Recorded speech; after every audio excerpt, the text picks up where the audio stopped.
Assalamualaikum. A'udzubillahi minasyaitonirrajim. Bismillahirrahmanirrahim. Alhamdulillahirabbil alamin wa bihi nasta'in ala umuri dunya waddin. Subhanaka la ilma lana illa ma 'allamtana innaka antal alimul hakim. Rabbi shrah li sadri wa yassir li amri wahlul 'uqdatam min lisani yafqahu qawli. Rabbi yassir wa la tu'assir wa tamim bil khair. Rabbana zidna ilman nafi'a wa amalan salihah. Alhamdulillah, bersyukur kita kepada Allah SWT, kita dipertemukan lagi dalam kelas Fardu Ain kita ini.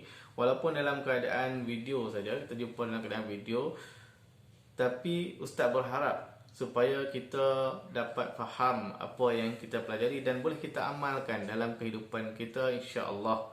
Kita pada kali ini akan sambung pengajian kita dalam membincangkan masalah muwafiq dan masbuk. Pada kali yang dahulu kita dah bincangkan dua contoh keadaan orang yang muwafiq. Jadi pada kali ini kita akan sambung lagi contoh yang ketiga, keadaan yang ketiga, orang yang muwafiq.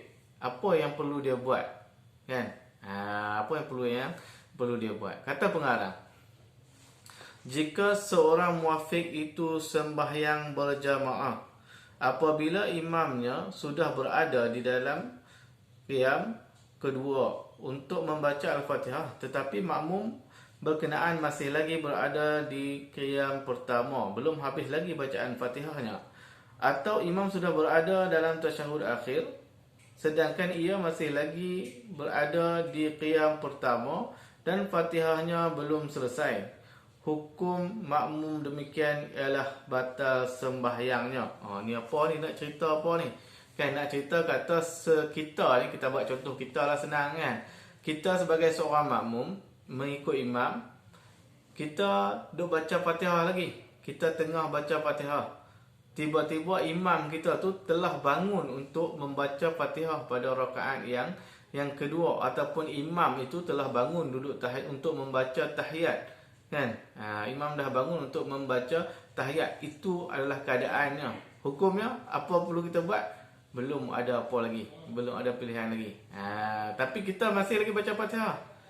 Kita tak pilih nak buat apa lagi kan. Imam telah bangun kan. Imam telah bangun untuk membaca Al-Fatihah dan juga duduk tahiyat. Salah satulah, bukan dua-dua sekali. Salah satu. Maka batal sembahyangnya. Batal sembahyang kalau imam tu dah bangun baca Fatihah. Dan kalau imam tu dah baca tasyahud, maka batal lah sembahyang kita pada ketika itu. Kita masih lagi dah baca Fatihah ni, tak ikut dah imam kan. Jadi batal sembahyang. Sebab apa? Ketinggalan rukun yang panjang tadi lah kan. Jadi kalau tak mau bagi batal macam mana?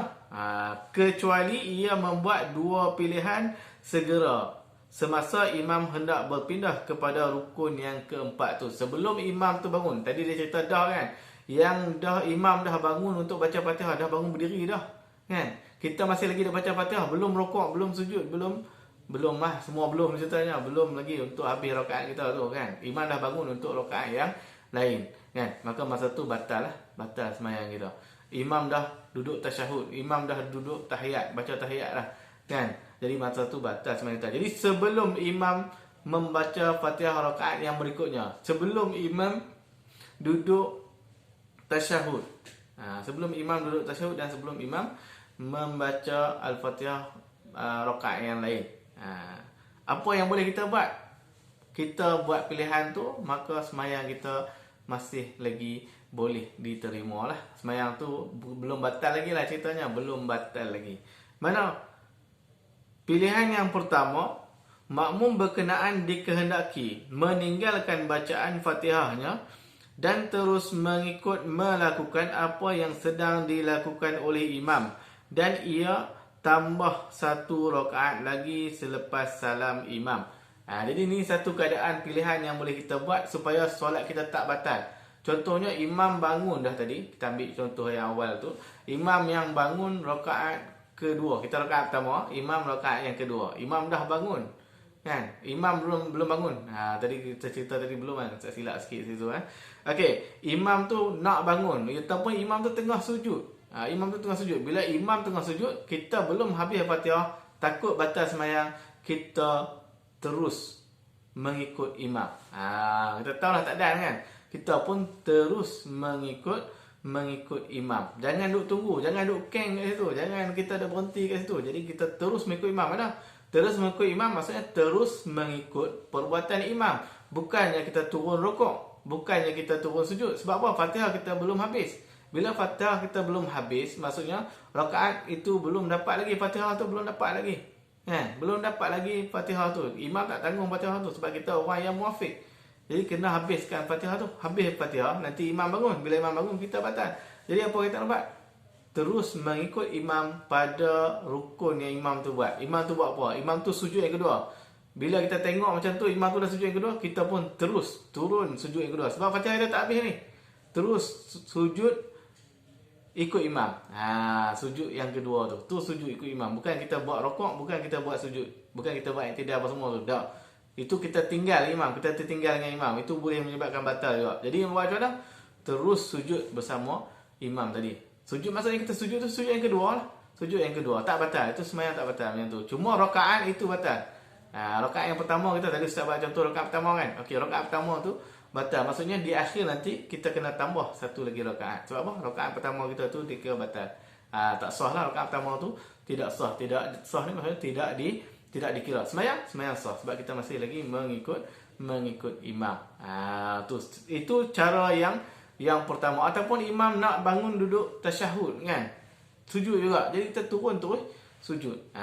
Tak payah kita nak buat rokok, kita nak buat iktidal, lepas tu kita nak buat sujud, lepas tu kita nak duduk antara sujud. Tak payah. Terus ikut sujud. Sebab apa? Nanti kita akan tambah satu rakaat lagi. Kan? Itu cara yang pertama. Ataupun okey. Mana tadi? Melakukan apa yang sedang dilakukan oleh imam. Tu ni dia punya key tadi. Apa yang sedang dilakukan oleh imam dan ia tambah satu rakaat selepas daripada salam, kita kena tambah satu rakaat lah sebab kita tak cukup rakaat tu. Kemudian pilihan yang kedua ialah makmum berkenaan dikehendaki niat mufarakah daripada mengikut imam. Mufarakah, apa maksud mufarakah? Mufarakah ni maksudnya makmum tu niat keluar lah, sembahyang seorang diri lah kan, keluar. Mufarakah ni maksudnya bercerai. Farakah ni maksudnya pecah, asing. Tu maksud farakah ni kan. Jadi kita asing daripada imam, maksudnya tak ikut imam lah, tak ikut imam. Tak boleh kita, bila kita niat mufarakah terasing daripada imam, jangan duk tiru-tiru perbuatan imam lah.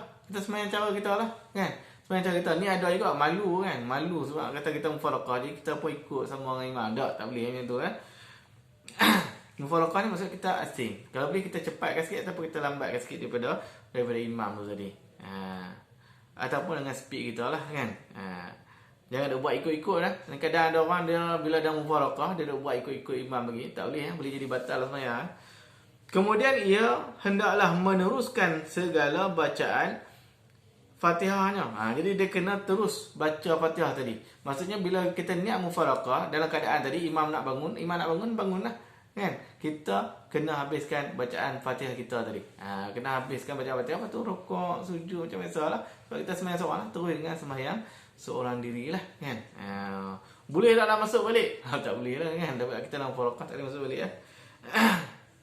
Hendaklah meneruskan bacaan Fatihah dan rukun-rukun yang lain dengan seorang diri sehingga selesai sembahyangnya. Kena teruskan sampai habis, buat satu persatu rukun tu. Maksudnya mengikut turutan lah. Selepas habis baca Fatihah, waladdallin, amin, kemudian kita rukuk, kemudian kita iktidal, kemudian kita sujud. Sampai habis lah kan, kena buat rukun lah tu kan. Sebab kita dah mufarakah. Jadi ini menyelamatkan supaya solat kita tidak batal. Kalau kita terus macam tadi, tertinggal 2-3 rukun tadi kan. Imam bangun rukun yang keempat, imam bangun baca qiyam yang kedua, dah kita masih lagi duduk baca Fatihah, sembahyang kita batal sebab tertinggal jauh sangat kan. Tertinggal terlalu jauh. Itu menyebabkan batal kita punya sembahyang kita. Jadi elok yang itulah kan. Jika makmum berkenaan gagal membuat pilihan segera sebelum imam sampai kepada rukuk keempat. Rukuk keempat iaitu qiyam kedua atau tasyahud akhir, maka batal sembahyang makmum dengan sampainya imam kepada rukun keempat.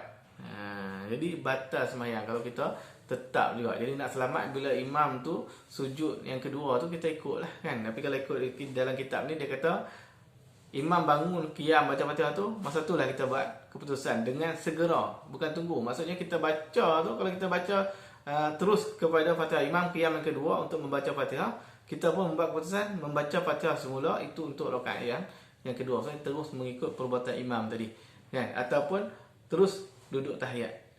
Terus duduk tahiyat, baca tahiyat, lepas tu baru kita tambah rakaat yang tak cukup tadi kan. Ataupun kita mufaraqah, asing daripada imam. Tu paling senang sekali lah kan. Takkan mufaraqah. Mufaraqah ni bukannya nawaitu mufaraqah dah. Bila kita terniat nak terasing daripada imam, dia jadi selalu lah kan. Dia jadi terus. Okey, juga yang keempat, jika makmum berkenaan gagal membuat pilihan segera sebelum imam sampai kepada rukun keempat, iaitu qiyam kedua atau tasyahud akhir. Jadi sampai qiyam yang kedua tu, sampai tasyahud akhir,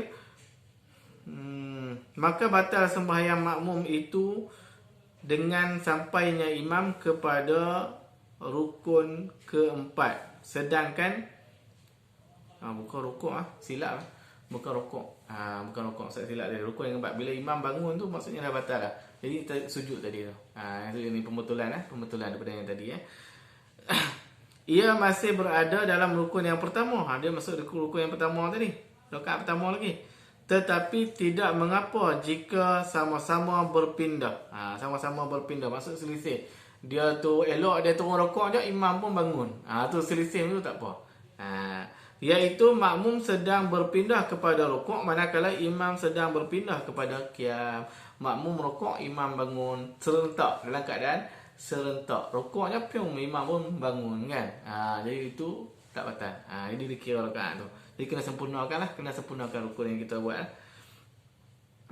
atau berpindah kepada tasyahud akhir. Jadi kena sempurnakan. Tapi ada silap sikit tadi ada silap sikit tadi. Jadi kalau tak faham nanti boleh tanya ustaz balik lah. Boleh rujuk dengan ustaz balik. Jadi ni ustaz akan